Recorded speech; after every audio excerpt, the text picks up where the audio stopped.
Hi everyone, thanks for meeting me in the framework for week 2 of our exploration of coaching. And I wanted to start with a screen that I had in last week's framework with our good buddy, Albert Einstein. And I'm wondering if you noticed this last week through the coaching lens that we talked about. Noticing how sometimes as leaders, we can get caught in trying to do the same sorts of things and interventions over and over again, and they're not producing our desired outcomes. So coaching is that way to prevent that loop, because you're doing something different with coaching and you're having different conversations and you're looking at challenges and obstacles to meeting your desired outcomes and to helping to bring out the best in the people around you in different ways.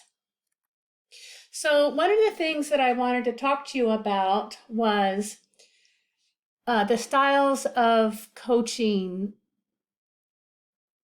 that you started to explore last week in the Know Thyself article and questionnaire. And then you're going to do a little more reading this week, the Leaders as Coach reading this week. And they give a model using the same window format. It's just the wording is a little bit different. And I wanted to point that out to you. What we're looking at this week is not new. It's building on to what you already explored last week. It's just a little different language is used when you're looking at this particular model of coaching styles. So nobody panic.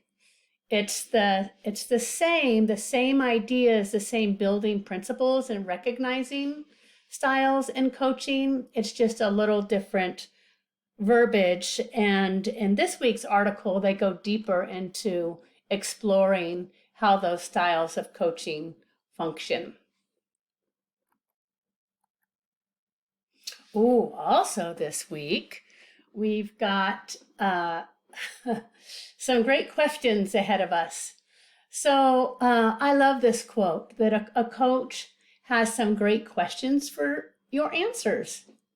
A mentor has some great answers for your questions, and that's a really great distinction. Part of being an effective coach is using the competency and the skill of open-ended questions. I thought it would be a good idea to go over just what an open-ended question is. So in education, like I mentioned last week with the ice cream cone example, we use them, we're trained to use them constantly as a way to engage inquiry and engagement. In the workplace, it's not as typical. So an open-ended question is a type of a question that doesn't limit its answers to a particular set of choices only. The idea is to really get the participant talking and exploring in deep ways that are not on the surface. An open-ended question typically uses who, what, when, why, and how prompts in their questions. Those are the type of questions that can't be answered with yes or no, or a simple one word or simple phrase answers. They require the responder to go deeper, and that's what you want, because you really want to use your coaching conversations to have access to things like hidden judgments or hidden assumptions. Things like that aren't going to be on the surface, hidden motivations. Those are the type of things that you're exploring and uncovering with your open-ended questions.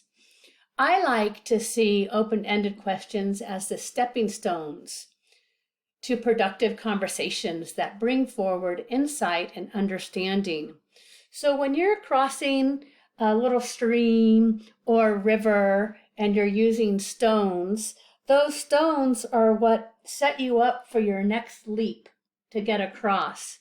You're using open-ended questions in the same way to get to those next steps and guiding you to the other side, the side where you have access to those outcomes that you're looking for, and to really bringing about the best in the ones that you're trying to coach. Part of this process is gaining access to those team objectives and those team outcomes. The other part of this process has to do with bringing out the best in others, because when that's happening, that's when greatness is achieved. So here's our spotlight. You're really shining the light for others to uncover what's inside of them so that they can self-actualize and do their best in the workplace. And I have a story for you that happened to me last week. So I'm in and out of schools lots, and I'm in and out of classrooms lots. And I was in a hallway recently in an elementary school, and this fourth grader, scruffy fourth grader, was out and about roaming the halls, probably not where he was supposed to be. But anyway, our paths crossed. And he said, "Hey, I know you. You're that awesome teacher." And I said, kind of felt proud inside and said, "Oh, well, thank you." And he said, "Oh, wait a second. You're that awesome singer." I'm like, that's odd because my family would disagree. And then he says, "Wait a second. You're the one who taught us that awesome song. You are the one who thought that we were awesome." And that we sort of followed our little stepping stones to get to the place where he recognized me as the one who believed in their potential and taught them. It's a little awesome chant. I won't sing it for you now, but maybe upon request if our paths cross. But anyway, I wanted to use that example that as a leader and as a coach, you shine the light on the potential of those around you, and you shine the light towards achievement. For when you bring out the best in others, you're also bringing out and stepping forward as your best self. Coaching is the avenue to do that. Coaching is unlocking a person's potential to maximize their own performance.